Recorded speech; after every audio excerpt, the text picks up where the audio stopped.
If your business isn't growing the way you want it to, most people will tell you the problem is marketing. They'll say that you need more content, more. You'll need to post more reels, more carousels. But I'm here to tell you that if you are getting leads, marketing isn't actually your problem. The real problem is that you're not having enough of the right conversations. At the end of the day, every sale, every referral, and every new opportunity in local small business starts with a conversation. So today I'm going to show you the 3 conversations that grow every local small business. And if you focus on these consistently, your sales pipeline will never feel empty again. Welcome back to Small Business Growth Tools. I'm Lindsay Fletcher, and today we're talking about something that simplifies business growth dramatically. 3 conversations. That's it.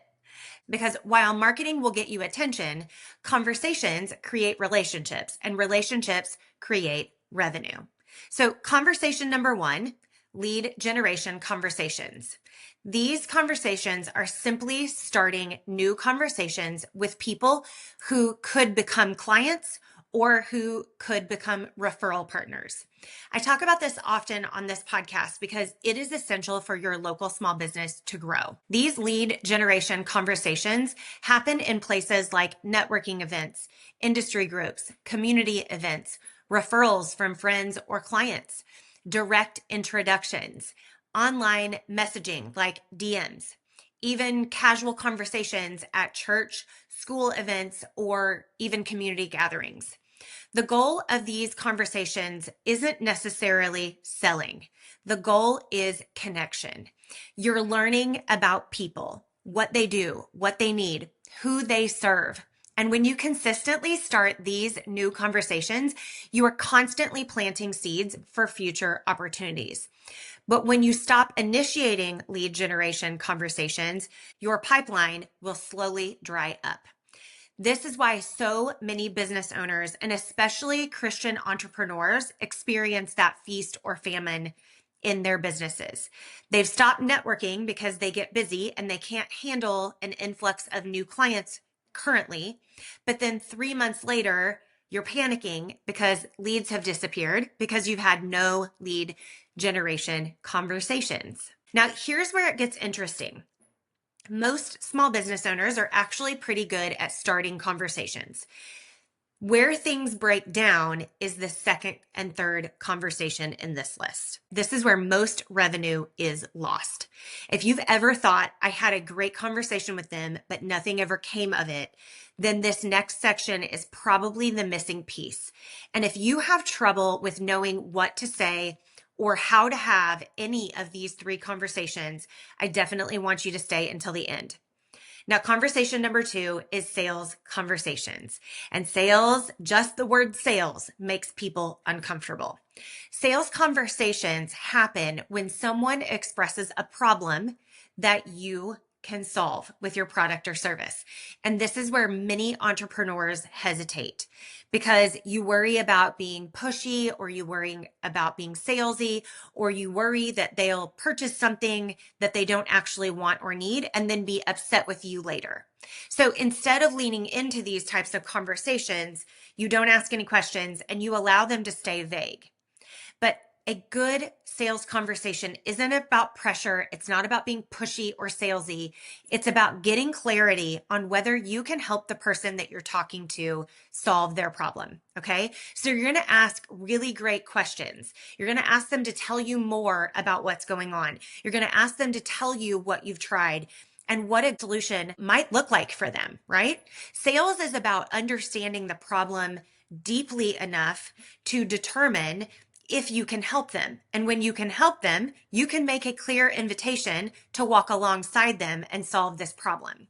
Sales conversations are simply problem-solving conversations. You ask enough questions to figure out whether you can help them or not, because there are going to be people that you cannot help, or it's not the right time or the right stage for you to step in and help, right? But you're going to ask questions so that you understand clearly whether you can help them or not. And when you shift your mindset from selling to serving, sales conversations become so much easier. Now, conversation number 3 is the follow-up conversation. And this is where most of your money is going to be made. Now, I've talked about this in previous episodes, but only about 2% of sales happen in the first conversation or in the first contact. So 98% will not close in that first conversation or contact, which means you need to have follow-up in place. You need to be having follow-up conversations regularly.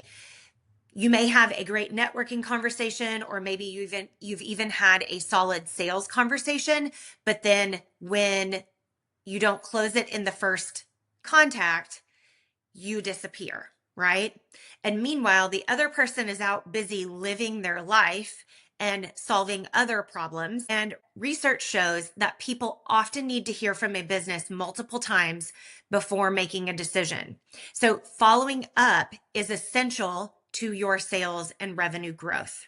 Now, follow-up conversations might look like sending a helpful article or resource. It might look like asking about a project that they mentioned in a previous conversation. It might be introducing them to someone in your network or sharing a relevant opportunity. Follow-up isn't about pestering people. It's not about being annoying or being pushy. It's about continuing the relationship and continuing the conversation. And when you do this well, you stay top of mind, which ultimately leads to referrals and repeat clients and new opportunities. So I want to recap these 3 conversations that grow every local small business that you need to be having on a regular basis. Number 1, lead generation conversations. Number 2, sales conversations. And number 3, and probably the most important, is your follow-up conversations.